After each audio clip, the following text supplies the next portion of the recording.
Alrighty, so we're on to the overhead squat, which is arguably the hardest squat we have and requires the most amount of mobility and strength. So we're going to go through what to do and what not to do, and also how you can improve the overhead squat.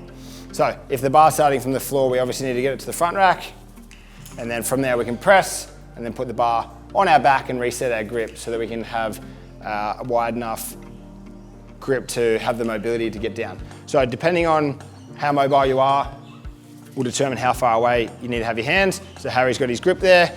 We're going to press that bar overhead. Obviously, if you're going from the rack, you can just skip those steps and get the bar straight from your back to overhead. Now, the thing we're looking for here is making sure our elbows are fully pressed to the sky, but at the same time, we're trying to pull our shoulders back and down away from our ears, so we've got the scapula doing all the work and not relying on the upper traps. So the ears should be slightly in front of the shoulders, head through, and then we're going to go through the same steps we went through for the squat. Now the bar's just going to stay overhead. So the first thing we need to think about is hinging through the hips, so we've got that weight distributed evenly through the foot. We've got that tension in the posterior chain, and now we're going to start to slide down, making room for the hips by externally rotating from the knees and femurs.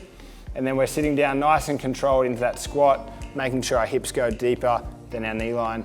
Elbows are still fully pressed. So this is going to get pretty tough after a while. It's going to start to get pretty juicy through the lower traps. You can see his pain face, and then from there we can stand tall. So the most common problems are the bar travels forward. Obviously it's hard to keep that bar behind your head if you don't have the mobility for it. So Harry, show us what that looks like.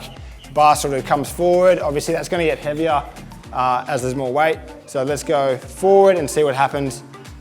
Obviously the weight starts to travel into the toes. The heels will start to lift.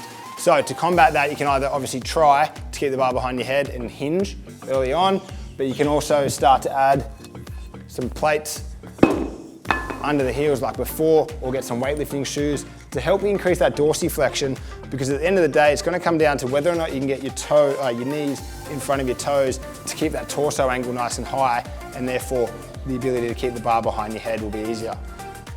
If that doesn't work, we probably need to work on some mobility, opening up through the thoracic, making sure that we can get our hands behind our head whilst keeping our rib cage down nice and tight. So we're going to go through some mobility drills through some other videos to see if that can happen. So for now, if we can't get that nice and safe, we'll just go through the front squats to the back squats.